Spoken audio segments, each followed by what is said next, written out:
Picture this scenario. The sun is shining, the weather is perfect, and you just got the call you have been waiting weeks for. Oh, their absolute best feeling. Right. Your offer was accepted. The escrow deposit is officially wired. It's sitting safely in the title company's account. And in your mind, you know, you have already moved in. You're already buying furniture. Exactly. You are walking through the empty rooms, picking out the perfect shade of slate gray for the primary suite. You are firmly entrenched in what the real estate world calls the honeymoon phase. Everything is completely lined up. But then reality hits. It does. Barely a week before closing, your phone rings. And it is your insurance agent. But instead of a cheerful congratulations on the upcoming closing, their voice is, well, it's heavy with hesitation. Never a good sign. Never. They tell you there is a holdup. They need a document you have probably never even heard of. Something called a 4-point inspection.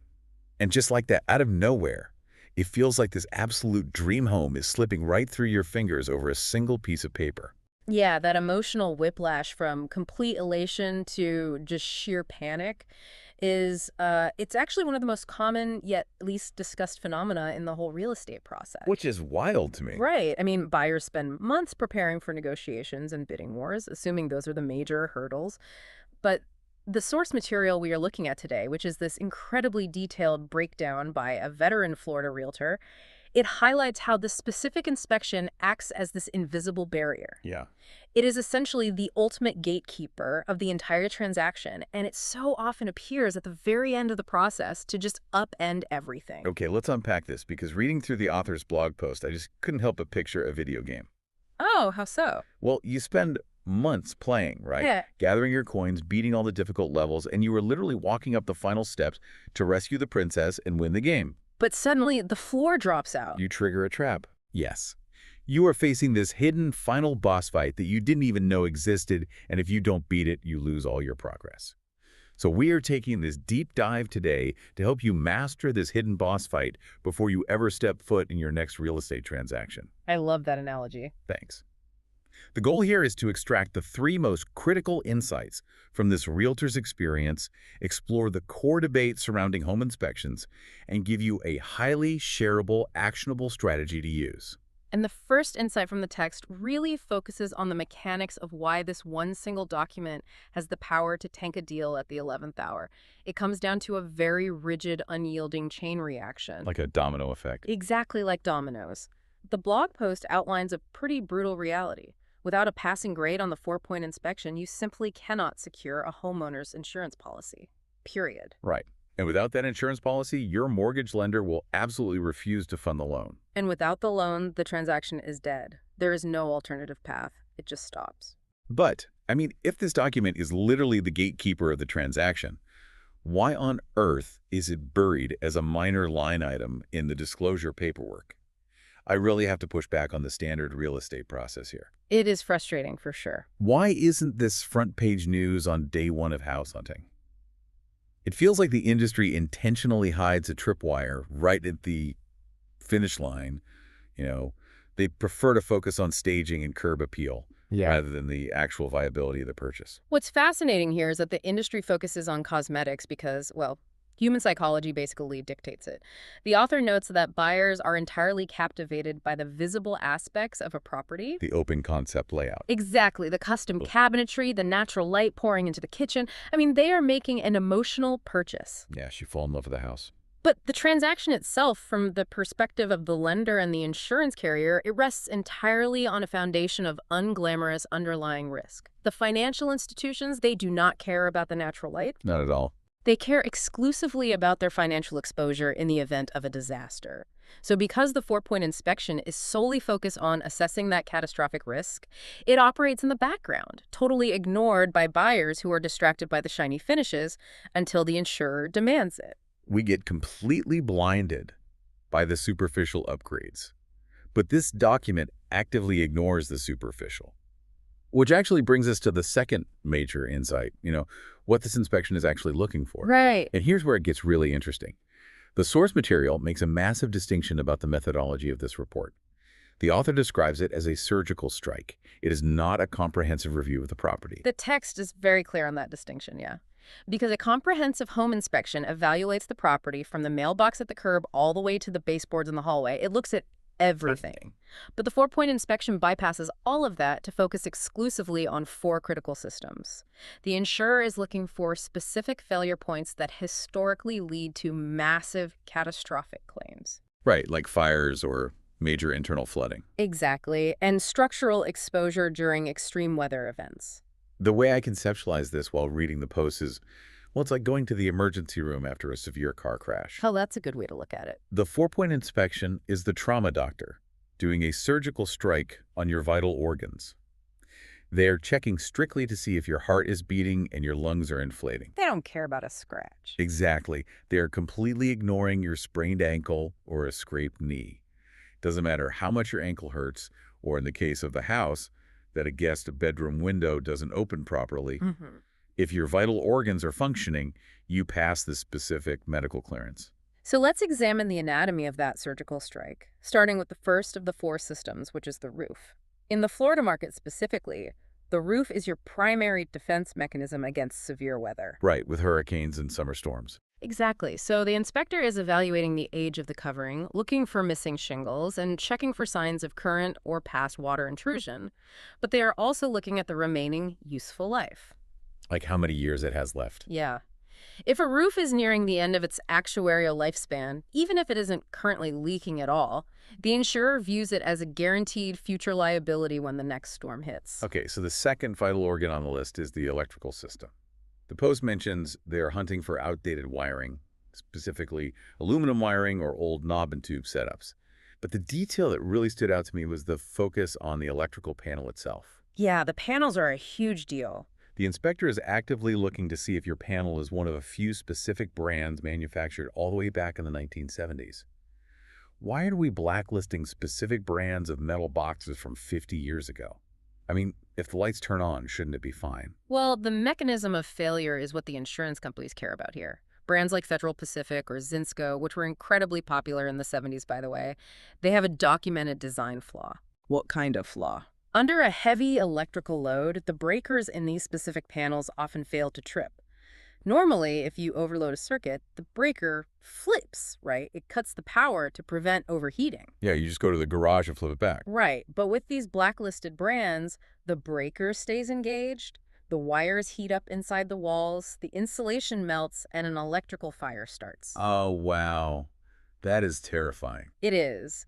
The insurer isn't looking at the panel as an inconvenience. They are calculating the statistical probability of a total loss fire based on that specific hardware defect. That makes the stakes incredibly tangible. It isn't just about an old house being old. It's about the physical mechanics of how that house might literally catch fire. Exactly. Okay, so the third system they target is the plumbing. The inspector is checking the age of the water heater, noting if it is over 15 years old.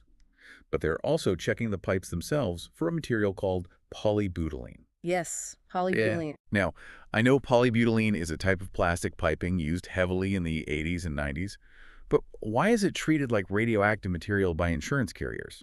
I mean, plastic doesn't rust. Plastic doesn't rust, no, but polybutylene has a very unique chemical vulnerability.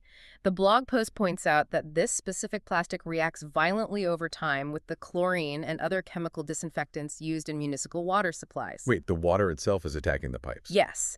The chlorine causes the interior of the pipes to become brittle and flake away from the inside out, so you can't even see the damage by looking at the outside of the pipe. It is crazy. Eventually, the structural integrity of the plastic fails completely, and the pipe doesn't just leak, it ruptures under pressure.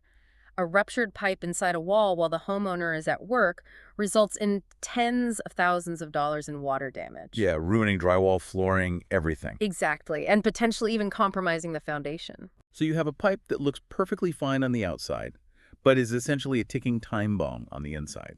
That perfectly explains the aggressive stance from the insurers. Without a doubt.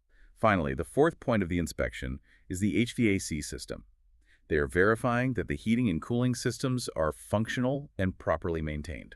Because a poorly maintained HVAC system can actually lead to massive condensation leaks, which introduces moisture into the walls and feeds severe mold growth. And mold is another incredibly expensive claim for the insurance company to mitigate. Right, which brings us to the core debate outlined in the text.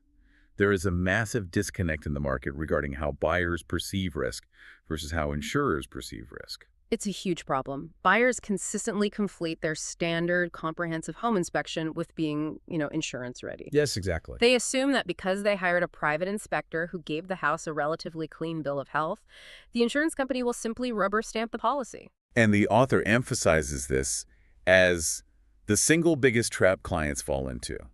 It is a clash of two entirely different masters. The comprehensive home inspection serves you, the buyer. It's for your benefit. Right. The text describes it as a deeply detailed roadmap of the property's overall condition.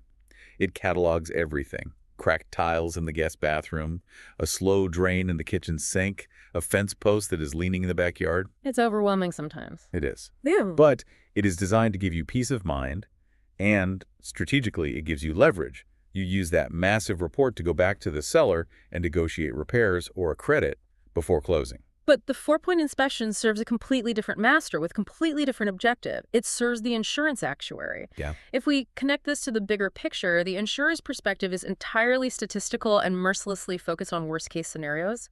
They do not care if the guest bedroom door sticks or if the dishwasher is loud. No one is filing an insurance claim for a loud dishwasher. Exactly. Those defects do not result in a 6-figure insurance payout.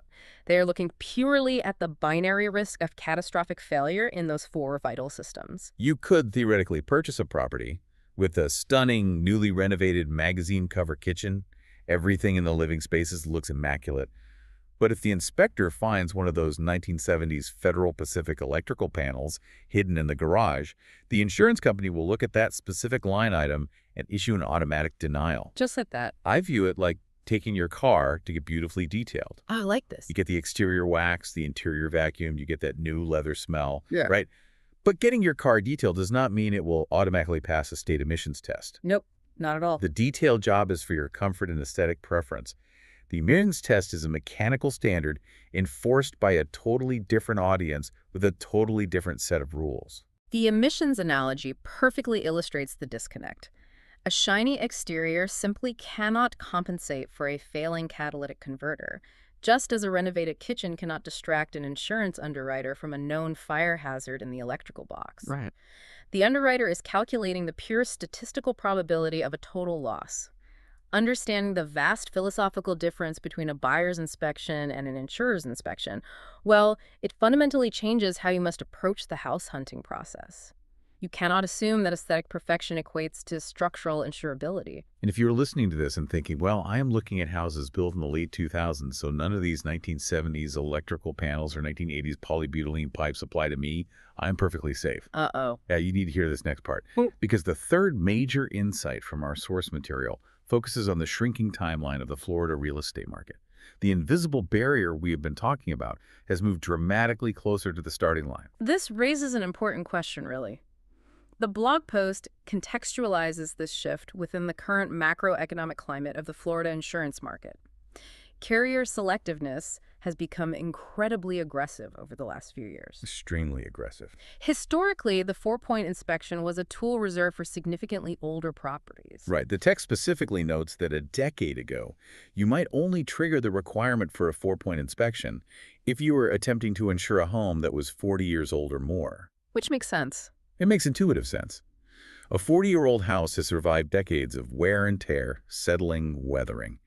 You obviously need to check the vital organs before underwriting a policy. But the current reality on the ground is completely different. Night and day. Carriers are now routinely demanding these targeted inspections for homes that are only 15 or 20 years old. Why is a 15-year-old house, which is practically a teenager in house years, suddenly facing the exact same rigorous scrutiny as a mid-century historic property? Well, the shift is driven by a massive recalculation of risk tolerance by the insurance carriers and the reinsurance markets that back them. Okay. The underlying physics of the houses haven't necessarily changed, but the actuarial models have become infinitely less forgiving. Mean what, exactly? Meaning a 15-year-old roof in Florida is no longer viewed as having 5 or 10 years of useful life remaining. It is viewed by the current models with the exact same skepticism and assigned the exact same risk profile that a 30-year-old roof would have received just a decade ago. Wow. Yeah. The threshold for what the algorithms consider risky has just plummeted. So the safety net has essentially evaporated. Yeah. You can no longer rely on the relatively modern construction date of a property to breeze through the underwriting process. No, you really can't. The gatekeeper is waiting for you, regardless of whether the house was built in 1975 or 2010. You have to assume the four-point inspection is going to be a mandatory hurdle. Anticipation is basically your only defense. You have to operate under the assumption that the structural mechanics of the house will be audited aggressively, rather than reacting with panic when the insurance agent calls a week before the closing date. So what does this all mean for you, the listener? How do we take this technical breakdown of actuarial risk and plumbing chemistry and actually use it to our advantage? The author provides a great plan for that. They do. The author of the blog post doesn't just outline the anxiety of this hidden boss fight. They provide a very specific, actionable game plan to navigate it successfully. And the ultimate takeaway is that you must completely restructure your transaction timeline. Let's examine this from both sides of the negotiating table, starting with the sellers. Yeah, the strategy outlined for sellers is highly proactive. The text advises sellers to commission their own four-point inspection before the property is ever listed on the open market. Just do it yourself up front. Exactly. The author frames this as a significant strategic advantage. Because by taking that step, you are effectively disarming the tripwire before the race even starts. Precisely. If the data shows that the insurance company is inevitably going to demand this document from your future buyer, waiting for the buyer to order it is a massive unforced error. Yeah, that makes sense. By securing the inspection early, the seller identifies any failing systems like an aging water heater or an outdated electrical panel on their own terms. They retain control of the timeline. So they don't have to panic. Right. They can source multiple quotes from contractors, make rational financial decisions, and complete the repairs without the frantic, high-stakes pressure of an impending closing deadline where a panicked buyer is threatening to just terminate the contract. It completely shifts the balance of power. You eliminate the invisible barrier before a buyer ever walks through the front door. And on the flip side, the actionable advice for the buyers is equally urgent. Oh, absolutely. The four-point inspection can no longer be treated as an administrative afterthought tacked onto the end of the mortgage process. The author states unequivocally that the structural viability of the home must be the very first conversation you have with your realtor when looking at any property over a decade old. Yes. Before a buyer allows themselves to fall in love with the square footage, before they start mentally placing their furniture in the living room, they must interrogate the roof, the electrical, the plumbing, and the HVAC. Have to. The very first question asked during a showing should be whether the seller has a recent, clean, four-point inspection available. Because succeeding in real estate, especially in a complex market like Florida, well, it requires looking past the staging and the paint colors. It requires mastering the technical, mechanical landscape that exists beneath the drywall. You have to do the work. You have to ensure that when you finally find the one, you have already accounted for the gatekeepers, ensuring absolutely nothing stands between you and the closing table. You know, the broader implications of this are actually fascinating when you step back from real estate. It forces a real reevaluation of how we approach complex systems in general. How so? Well, if a single, widely misunderstood two-page document can entirely dictate the success or failure of the most significant financial purchase of your life, what other invisible gatekeepers exist in our other major life arenas? Oh, man. Right. What hidden checkpoints exist in our career trajectories or our healthcare systems or our personal finances that we are blindly treating as minor administrative formalities until it is entirely too late to change course? That is a profound and honestly a slightly terrifying question for you to mull over. Yeah. We navigate so many complex systems, assuming the rules are printed clearly on the surface, Yeah. only to find out the real decisions are being made by algorithms and actuaries in the background. Operating in the shadows? Yeah. Understanding the mechanics behind those decisions is the only way to retain control. You never want to be standing in the honeymoon phase, confidently picking out paint colors, only to have the floor suddenly drop out from underneath you.